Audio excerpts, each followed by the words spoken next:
Hello and welcome everyone to this episode of the Agency Show. Today we have Vatsal from Pragmatic Consultancy joining us, and we will be talking about curating awesome customer experiences for your clients if you are an agency. Thank you, Vatsal, for taking out the time today for talking to us. Can you tell us a little bit about yourself, and then we'll dive straight into the topic that we have at our hands today. Yeah, thank you, Yash, for inviting me first at Client Joy webinar series. Basically, I'm a business coach back from India, and what I do is I help IT agencies and digital firms grow from small to big. What I do is I help them increase in terms of size, also maybe in revenue or profit margin, and maybe say from one company in India to multinational company globally. I work with the various ecosystems, like which is platform ecosystems in ERP, in enterprise content management, in e-commerce, and in CMS and lot. And I also do CEO coaching. So I run CEO coaching batches for IT owners, or you can say digital owners. And I think what I have been doing is helping people unlock their potential or achieve their dreams in their life. That's what I do. Oh, nice. Awesome. Yeah, that's a very simple yet effective vision or a mission to kind of work towards. And thank you for sharing your background with us. And so the first question that I have for you is when we were trying to build Client Joy, we reached out to more than 200 people in 33 different agencies and to kind of try and understand what their problems as far as client management was concerned, right? And one of the things that we learned was a significantly large percentage. I don't remember the exact number, but it was between 65 to 75%. But a significantly large percentage of the new business or new customers or new clients come from their existing clients and essentially through referrals or something to that effect. And so in this scenario, it becomes tremendously important, the customer experience that you provide. And so can you tell us a little bit about what constitutes an awesome customer experience if you're a professional agency or a professional services company and you've got clients? Yeah, so I will answer that as a business coach, and then I'll answer that in the terms that most commonly found challenges in agencies when they have a new customer joining them or the current customers giving them new business. So let's take two use cases: new client, new business, or old client, new business. Okay. Right now, basically in IT and digital firms, or you can say smaller agencies or with the freelancers, what happens is the mode of engagements are varied. Some work as say full-time consultants. Some people work as staff augment teams. Some people work on time and material. Some people work on a milestone base. So what happens is it is the most common complaint which I have seen or heard from the end customers to the agencies, which is one of the input in my trainings, is the way we had an experience while onboarding a customer. It is not the same when it is on the floor. And second, some kind of customers, they are happy to onboard. Why? Because say in some companies focus like a staffing company, or what they are into is dedicated manpower selling, or some companies are good at fixed cost projects as an IT firm. What happens is these both need different treatment. So being an agile and having a great workflow to manage consumer experience depending on their business cycle is very, very crucial. And what I have commonly found in CEO programs as well, most of the agencies or IT firms, they don't have this all four methods, or you say staff work, TNM, dedicated, differently articulated, and their workflows are not differently defined, their MSAs are not differently defined, or the proposals are not differently defined. And that's where I would say consumer experience goes here and there, which has to be improved. Correct. And so sometimes, in our experience, given that we also used to run an IT services company before we started Client Joy, one of the things that we found challenges, especially when you mentioned that, the MSAs and proposals are not differently created. So that was a mistake that we did as well in our early years, which is where we'll have a standard template MSA where we'll just change the name of the client and the authorized signatory, and same case with proposals as well. You should have met Vatsal earlier. Oh yes, I would have loved to. I would have loved to. So we actually kind of had to pay a significant cost of learning because of that. Because you just cannot treat. I mean, we had customers who who were even getting websites done, just static websites done. And then we also had customers where we were building fintech applications, and you cannot have the same MSA for both the clients because everything is different, right? The way of engagement, mode of engagement is very different, and so that's kind of a fairly important point. Even from our perspective and what we've been through as well. So can you tell me a little bit more? So when we say that go a little deeper into just not templatizing your contracts or proposals, but have certain amount of customizations. Can you give a couple of other examples if that's Yeah. possible for you? So for me, it is an awesome experience has to be created. So for example, if I would be a pre-sales guy in IT company, what I look at is how I am capturing clients' first round of requirements. It is not just an MOM which anybody would write. I would create rather mind map, walk through with the customers, create DAC out of it, and then to the next level. And then each document template which I create, it has to be branded well, because it actually start giving a feeling to the customer how professional this company is, what kind of branding I'm portraying in front of customer, and then having a content inside those documents which actually talks about client's life cycle or the type of business. That is, I think, very very important. Second, uh, as I have seen that many companies fail in scoring leads in a right way in the CRM. So lead scoring and then defining the potential of inquiry and treating depending on that. And very first point, you have to get that it is an MVP product coming in, or it is a custom tailor-made solution coming in, or it is a resource selling or fixed bid project. So depending on that, your mind has to create threads and putting in the right channel. And based on that, communicating customer in a decent or you can say I would say more professional way of consultative sales, where you ask situational questions, you ask that problem questions, then you intensify the need and convert it to the closer. And at each stage, kind of document you make. So many people also don't understand difference between BRD, SOW, and MSA. So that actually tells a customer that are we a company who is going to bill them $20 an hour or $100 an hour or more. That actually shows the difference of mindset. So there are very fine detailing about it, but that actually cause awesome experience, or you as just another IT company who is selling. Yeah, absolutely. And so this is very important. The other thing that I also think is kind of that can help with better customer experiences, expectation management, right?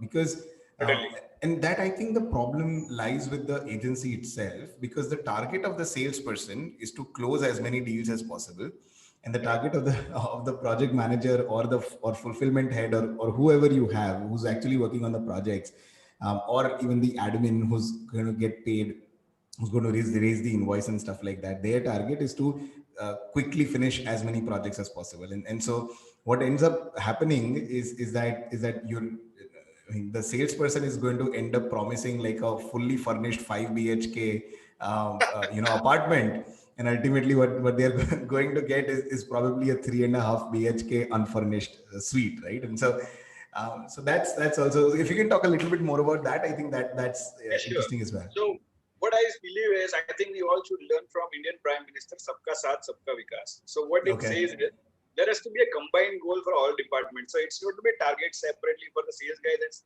and KPI separate for production guys. Collectively, they have to serve the customer. So ideally, there has to be common KPIs that how we can create customer accounts, client accounts, and gradually grow them big, so that you as a company sustain and flourish faster. So it's not just sales guys complete that numbers, and the way you said promising 5 BHK, and in real life it is not there. So it has to work together, and if that combination is not there, the team is going to it won't. And so this kind of segues really well into the next kind of question that I want to talk about, which is primarily centered around how can agencies create a customer centric team essentially, or offer customer centric targets. So what are some of the steps that an agency owner or an agency can take so that everyone in the company are not just working towards their targets or looking at their individual performance, but then they are also looking at the client, the value that the agency is driving for the client? So this is one of my core interest when I train the CEOs and also middle management. So what I teach them is a customer-centric culture. Mhm. And then how you bring it that inside the company is the first you have to start mapping the customer journey. So you have to see from the first point where the prospect is in the market until the time you say goodbye to the client. That whole journey has to be mapped across all the departments, and you have to set KPIs, or you can say review structure for each section. So Mhm. if you are able to match each touch point of a customer, Mhm. which is tangible and intangible. So basically, when you talk about IT or agencies or freelancers, we all are into the service business, which is intangible by nature. Yeah. So what we need to do is we have to create tangible touch points for a customer to see that things are happening, and that Correct. is where the sprint review comes into the picture. That is where Yeah. your quality of invoicing or quality of task done or the review repository or the document notes comes into the picture. So it's that you have to map from the market prospect till the goodbye. So all customer journey touch point has to be created. Second, from top to bottom, all employees are supposed to be aligned to this process. Correct. And then you have to create set processes for all three different channels you have, or maybe product Yeah. solution you have. And based on that, so for example, you are a product company, and then you give customization on top of that. So you may be having essentially two teams: one is product team and one is implementation team. Correct. Now, Correct. what kind of customer journey will go, and from where you do a relay race? Say you will pass ball to the other party, and the other party will pass back to you. That has to be well defined with the KPIs. When Mhm. this happens, transformation start inside the company from say it is my work to our company's client, Yeah. and that mindset shift will actually make sure that customer journey is empowered across the departments. And then one guy on top of it, which is called client account manager, or you can say client success manager, which is a very popular designation in other part of western part of world. Yeah. So they take care that customer journey is matched. You think about travel industry where your tour guide takes Yeah. care that everything every day is taken care. I'm talking Yeah. directly referring the same experience. So Ah. if that is mapped, then it is done, otherwise lost. Yeah, I mean, and so this is one of the biggest things that I attribute the gaps in this kind of customer journey is because most of the agencies or agency owners would want to start planning this customer journey from their lens, right? So they make certain assumptions that this the customer will always be aware of. And I've seen this happen. So if let's say if you as Vatsal is coming to me for digital marketing services, then I will assume that okay, Vatsal already knows what SEO is, right? But Correct. that's an incorrect assumption to make, right? And so for me as an agency owner, it's important to understand that even though Vatsal knows, even if Vatsal knows, you need to know whether they know or not, and if they know, and knowledge is also very subjective. So Correct. it's not zero or one. So it's not either known or unknown. There are various degrees of known and unknowns, right? And Correct. so it's important to kind of map out at what stage you are in terms of understanding the project itself and at what stage the customer is, and then you have to talk in their language, right? And you kind of up your game, in a way that the customer also understands it. And so the next one that this is also important, right? So how do agencies go about defining what the touch points, interactions or engagement points could be during that customer journey? So let's say if we take an example of let's say an IT service company that's doing e-commerce solutions, or let's say very specifically Shopify solutions or something like that, right? How does that company kind of go about identifying these touch points and interactions and stuff like that? Okay. So I will go back to college days where I used to be a professor and I used to teach advanced marketing management class. So Oh, okay. there is a topic coming called service flower. If you Google that, you will find that it says what all tangible touch points customers are seeing to judge quality of your service delivery. And Okay. then there is another model which is called gap service gap model. What it says is a five gaps between like what is their need into the market. Second, what is expected as a services, what is the specification of the services, how it is delivered, and after it is delivered, whether it is matching customers' expectations or not. So Okay. knowing customers' expectation at the first go and knowing the KPIs, how customer is going to judge or what customer wants, that you have to first identify. And I will not just limit to a Shopify. For example, if I'm e-commerce agency, I may be serving say Shopware, Magento, Shopify, maybe Yeah, some any other one of those. retailer. Yeah. Correct. So consider that you are coming to me and then you say, I have a straightforward 50 products and I want to start trying online. So what I would say, so I will relate to you as somebody who is, say, came to Ahmedabad for starting of your career. So you may, so suggesting you 2 BHK apartment is not right. What I have to give you is, I will say go on a PG or 1 BHK on rent. That is called SaaS platform called Shopify. For example, if you are already a seasoned player having complex products, or you can say huge categories, then I would say, okay, go on Magento. And if you are an enterprise grade and you want multiple dynamic features like BI, B2C, B2B, everything, then I would say go for Magento Commerce, which is enterprise. So understanding customers' need, that is the first touch point. Second, translating into the exact requirements. That is where you win the game. So if you actually understand the pulse of a customer, you are having that customer in. Third point, translating that into exact requirement and doing, say, I would say Moscow analysis, like must have features, should have features, could have features, so that I can reduce cost of ownership of a customer and suggest right solution. Many companies don't do it. What happens is pre-sales and sales guys have a pressure that I want to close this many numbers. So they end up suggesting platform which their company is good at or which they have bench available. And then what happens is, for example, and it is not specified in a written format, I would say in minute details. For example, wish list, I would say as a business analyst, I would say wish list as one of the feature of e-commerce. I can give you 5 different variation of wish list. Wish list is just a simple one where you just say press hard button, it goes to wish list. And then it is upon a customer to select when it is to be purchased or not. Second, it can be out of stock item adding to wish list and it will remind me when it is. Third, it can be I'm adding to a wish list when price drops, it comes to me. Fourth, it can be like a US, I'm adding to a wish list and sending to my friends that boss, I need this as a gift, give it to me. You give it to me. It can be Myntra like wish list where I add a lot of products on wish list and I cross combination, create a complete lookbook, you can say look and purchase it. So now, this is one of the important touch point where project goes in soup. You have just written that customer needs wish list management.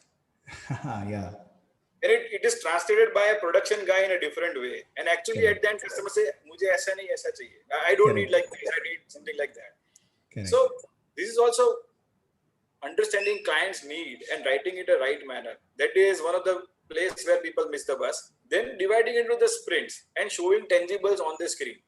And then once those closures are there, so you have to, it's like a dancing in a conversation. You have to be with the customer. So I cannot run an e-commerce management project without customers' involvement, because at each stage, I need something from customer. I need your products. I need your pictures. I need payment gateway APIs. I need shipping gateway APIs. A lot of things. So if customer does not give me at my neck, before a planning of next sprint, my next sprint is going to be delayed. And that is where customer experience goes away, that I have paid you, you have not complete project on time. So these are the most common example of doing e-commerce in a unprofessional way. These are the points actually you can start touch on and improve the customer experience. And then the client will say you are an awesome agency.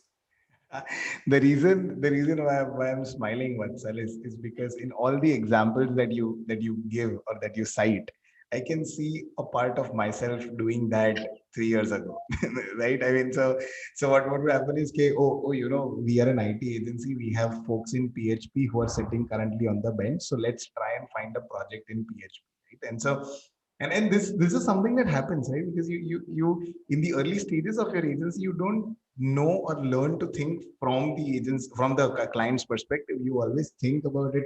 Okay, I have to pay salaries. I have to have this much margin or whatever the case may be. And so these are brilliant insights. I mean, so we've been speaking for the last 10, 12, 15 minutes, about primarily around some of the best practices that agencies could follow to deliver awesome customer or client experiences, right? And so what I want to know now is let's say if you're far removed from client experiences or client interactions, how can you still measure? So what are the metrics that an agency should have in place to know whether they are doing well or not? I mean, so the other option is essentially to speak to all the clients and then kind of do a survey or get a feel of what's happening. But let's say if that's a little far-fetched, what do you do? How do you measure whether the client experience is good or not? So, if I would be an agency owner, I will not measure project success at the end. I will do while it is going on. So, Ah, at each stage, when my client account manager or success manager talking to the customer, they would say, "Okay, now, no discovery phase is done. How you felt about it? Anything you want to add on? When correct. it is in design, again, I will talk that UX UI is done right or not. Then Yeah, again in development. Then at the end of each sprint. So when you close the sprint, you have to close with the backlogs and then boxes yeah, ticked. yeah. That so I get early signs that whether customer is happy or not, and this is a Correct. must-have for all the agencies. Whether it is in they are doing WordPress, whether they are doing custom solution or they are doing e-commerce, this is must-have. Correct. So Correct. they should track customer sentiment throughout the journey, and at the end, obviously, you do it. The best KPI I would look at is if customer is giving me repeat business, or if they have done say development services with me, and if they are giving me support services, that is the best testimonial you can have. If client is happy, then only they Yeah. give you another one. Correct. Correct. Correct. Yeah, So, absolutely. repeat business from the current client or references from the current client is the key KPI I should have as my company's success. Yeah, whether the customer's experience was or the client experience was nice or not. Yeah, I think that that's a very simple metric to measure, and at the same time it's quite truthful as well, right? So one of the things that we do, if you're a product company, one of the things that we do is we measure this thing called Net Promoter Score, which is NPS. Yeah, you can have your CRR as one of your key metrics. If I would be an investor, I would look at CRR and I will look at Correct. snowball effect. So are you Correct. growing with the years with the same number of clients and adding more or not? And Correct. then I would say, okay, you are a great product on. Yeah, I think that makes sense. And this kind of brings me to the last part of our conversation today, and which is primarily around how should an agency go around thinking about their strategy for a better customer experience, and what is the role of BI, and what can it play in better customer experiences So I always believe that agencies don't look at BI as a tool for their own business. Rather, they are happy implementing for the customers. for customers? Yeah, Yeah. So I would say your CRM and then your invoice patterns actually tell something to you which you don't see. So I would ask entrepreneurs to segment their customers into the four quadrants. One is customer who is giving you more work with lesser price. They are good for your sustenance. There is a yeah, second category which gives you lesser work but at the higher price. correct. They are the accounts to be grown. Third, which is good price and good chunk, they are to be worshipped. And the fourth, who gives you lesser work and less money, cross them. We move on. So yeah, so looking at the BI and seeing that okay, what client account is, and mapping that client account in future, that how big this account can be. Based on that, your consultant, key consultant in the company, communicating to the customer that how this can be bigger. That is where the key of BI can be used to improve your agency's growth, or you can say make it bigger and better. And this leads to a study called client account management. Got it, yeah. And so this is something that this was the exact problem that kind of pushed us to build ClientJoy, right? As an IT service company, about 55 people, we were not able to identify what our bottlenecks were, what our growth enablers were.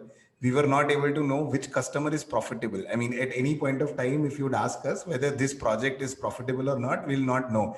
If it is profitable, then what margins are we generating? We would not know that. And primary reason for that was essentially because we were using 4 or 5 different tools, right? We were using something for sales CRM. We were using Pipedrive for our sales CRM. We were using QuickBooks for our invoicing, and then we had to manually reconcile everything. And we were using, in some cases, the client given tool for project management. In our cases, we would use Microsoft Teams and stuff like that. And so everything was all over the place, right? We would not know, we would not have things mapped. And so finally, all acha, by the way, all customer conversations still happened on email only, right? After using 5 6 different tools. And then we're making decisions based on Excel sheets that have to be updated before making the decision, right? And so that's kind of the primary reason why we said, if we are able to build a product that is great for agencies that are 20 people or less, because we don't want to make it complicated. We want to keep it very simple. There are 20 people or less, but then everything that they do essentially that is outside of the company for clients, that happens in one single place, then we'll be able to give them better analytics dashboards, understanding of how the company works. And so that's also the primary reason why we started ClientJoy, Vatsal. And so thank you, Vatsal, for taking out the time today and having this brilliant conversation with us. I was reminded of personally, I was reminded of my early days, of the mistakes that we made and kind of matured through and grew through. Guys, wherever you are listening to this or viewing this episode, whether it is YouTube, Spotify, Apple Podcasts, we will be dropping in Vatsal's LinkedIn profile in the description below. If you are looking for, if you also have questions that I was not able to ask today, or if there are any other questions that you may have for your agency, then please reach out to Vatsal. He's a friend and a colleague, and we've had this brilliant conversation today as well, and he'd definitely be happy to help you out. And thank you, Vatsal, for joining us today. Thank you for inviting me and having interesting conversations. Thanks. Yeah. Bye bye. Bye.